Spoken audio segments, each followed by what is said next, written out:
Hi, I'm Angi and I recently got a new mold and I thought we would try it out together today. And I want to make a step-by-step video. So this video will have just a little bit more details than in my usual videos. I will probably still forget a lot of things, so I do have a lot of videos linked down below, as well as equipment for everyone who's just starting out, you know, making chocolate. And I hope this is helpful. So yeah, let's do it. Wait, I forgot something. I actually want to make a two-parter. So today we're creating the shells, and then next time we are making the filling and finishing up the chocolate bonbon. So I should have mentioned that. So this is part one. Here we go. This is my new mold. I have a link down below. And the first thing I always do is I'm polishing the mold with a microfiber cloth. So now this is a new mold, so it doesn't make sense for me to polish anything here, because what you do when you polish your mold is you rub in the cocoa butter that has been there from the previous time when you used it. So it doesn't really make sense because well, it's completely new, so there's no cocoa butter in there, but yeah, usually I would just, you know, go in there and yeah, polish the mold. That would be my very first step. For painting, I will use small sponges. I also have a link of these down below, and I will also use Q-tips. Yeah, so those are the two things that I want to use today to bring on the color. Let's quickly talk about the colors that I'm going to use. So this is colored cacao butter, and I really like the brand Chef Rubber or Roxy and Rich, or I do make my own colors. I have a link down below how you can make your own colors, but maybe if you're just starting out, I think it makes sense just to buy something from a really good brand and yeah, just get started. Yeah, and I want to use all the colors today. So I have a yellow, I have a blue, I have a purple, I have a red, all of them. But yeah, that's something I will show you later. What is really important about these colors is you do have to temper them. It's not completely true. So those colors, if you buy them like ready to go, they will already be tempered.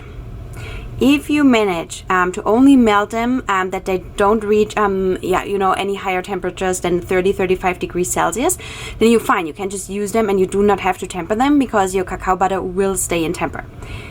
I screw up this part a lot of the times, so I do temper my colors, and there are multiple ways how you can temper your colors.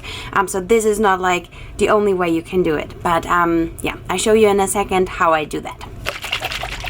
As you can hear, my colors are melted, and I like to melt them in the microwave for 2 minutes or so, just depending on your microwave, and which means I need to bring those back into temper, and I like to do it with cacao butter seed. That's what you see here, and I have a video in the description below with more details how I make this and yeah, how I use it. Now it's getting messy, that's why I'm putting on my gloves. So this is cacao butter seed or cacao butter silk, and this helps to yeah, temper your cacao butter. I have a link down below how you can make this at home, yeah, for yourself, but this is the stuff that will temper your cacao butter, and that's also how I later temper my chocolate, because you really like, tempering is non-negotiable. You have to temper your colors, you have to temper your chocolate, otherwise they get stuck in the mold and you do not have a pretty end result. And what I do with this is I'm just simply grating it, and then I'm adding about 1%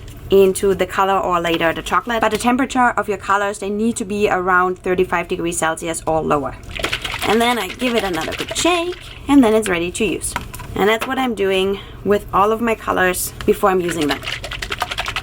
Okay, now here comes the fun part, the coloring. Just don't have a lot of space on my table here, so this has to work. If I only have small amounts, I like to use the lid of the bottle. And I'm just going in there, and I'm just making a couple of dots. So I'm just doing maybe 1 or 2 dots here and there, and then I'm going in with my little sponge and go on top of the dot that I just made. And I hope it looks good. So I've never tried this out before, right? So that's usually how it goes over here. So this is my little yeah, play area. So I do not know if this will look good or not, but we will figure this out.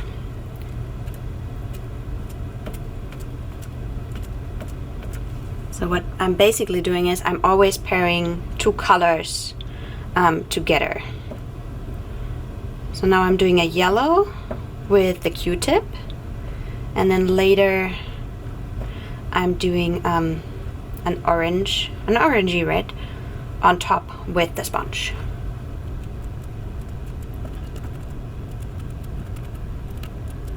And now I'm just, yeah, repeating this with all the colors I want to use.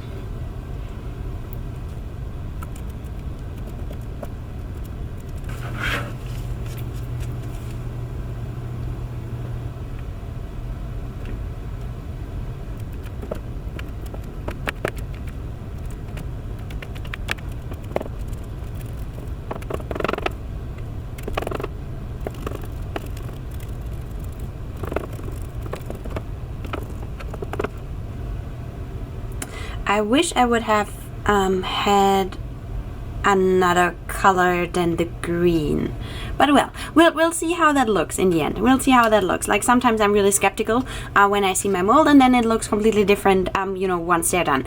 But yeah, this is where we are right now. And now I use my scraper, and I just scrape the excess cacao butter onto my sheet.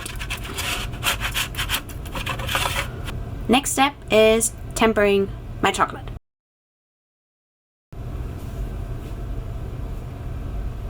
Which means I'm back to the basics, which is this little friend here, which has that tip. I mean, you know those, right? So basically, after you've melted your chocolate, you just put it in there, and I need 35 degrees Celsius. With this friend here, I think it would be much easier, but well, this is my only option. I haven't tempered with something like this for years, so we just see how it goes. But we're way too high, so right now we're at 41 degrees Celsius. We have to go down to 35 degrees Celsius, and then I'm adding 1% of the whole amount of chocolate. I'm adding the seeds. So right now I have 400 grams of chocolate, melted chocolate here, and I'm going to add 4 grams of cacao butter seeds, like the same stuff that you saw me using for the cacao butter, for the colored cacao butter. So we are around 35 degrees Celsius, which means we're ready to go. What I'm doing now is I'm adding the 1% of the cacao butter seeds into this, and then I'm stirring really well until everything has melted. Then I'm taking my mold and I just pour it in.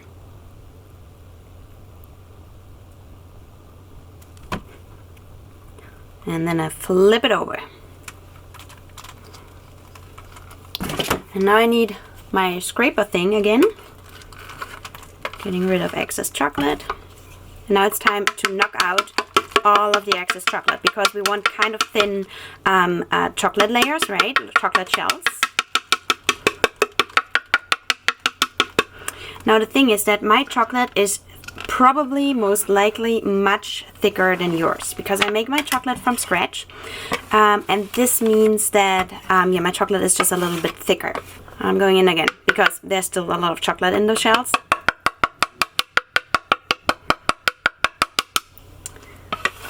Okay, this is looking good. If you're feeling fancy, oh my god, I don't have enough space in here. Wait, how do I show you that? Usually I put this cloth on the table, and then I'm just going over it just to clean it a little bit better. But I cannot show you right now. Wait, give me a second. Okay, I'll try to show you here, but my chocolate has already set a little bit, so I'm not sure if this is going to work properly. But usually I go over here, so it's just a little bit neater and looks nicer. So yeah, this is just, well, fancy people do that, so I do it too. Yeah, so you can see that my chocolate is already about to set, and that's because this room where I'm at is pretty cool. So if you make this during the summertime, or your room is just warmer, it might not set as quick. But now I will put this chocolate into the refrigerator. Now here's the thing: if you live in a very humid, hot state, then this might lead to condensation. So you might also just leave it out at room temperature for maybe 30 minutes or so until it has hardened completely.